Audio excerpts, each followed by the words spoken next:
That's a good question. My guess is there's a generational angle to this stuff, or maybe it's more accurate to frame it as like where you are in your like development, mostly by age. It Okay, determines so like it's just how you determines how you use demographics. how yeah your age and like your kind of like worldview at that age determines how you use these tools. So I think the tools are maybe popular with a lot of different people at different age groups, but they see them and view them differently. And so if you're Completely different. younger, Yeah. yeah, if you're younger, it has a much bigger impact. It's new, you're new. You don't have all the legacy that older people do or remember certain ways things were done. So you Yeah. have a very different view of these types of tools, not just that tool, but all of this stuff. It's just that's the world you've always known. It's not like different for you. It's new and exciting, and it's what you've always known. So you have like a Exactly. Yeah. way different worldview, which I think in the future means that those things look really old to you faster. Of course, you've seen it before, right? Well, you grew up with it, so You then you grew up become with it. like 25, 27. You're like, dude, that's what I was doing when I was like 15. That is lame.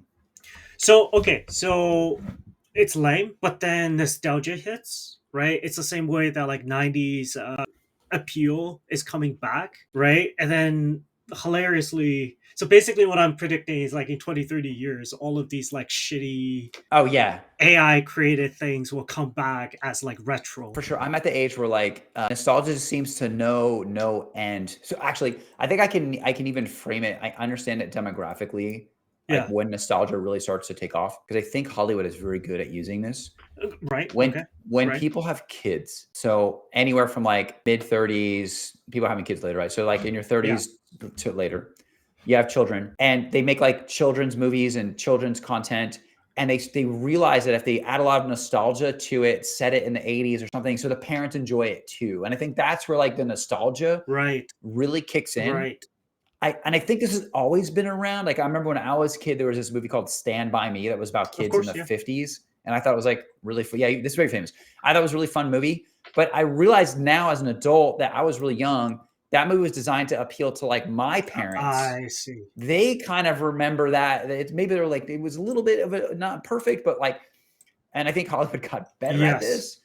So I think it's always been a trick. And that's why like Stranger Things, right? It's set Same in the thing. 80s. Like I remember Yeah. the 80s.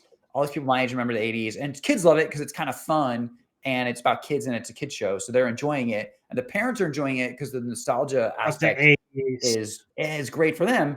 And so I think nostalgia is a very powerful tool once people have children. I think that's where it really kicks in.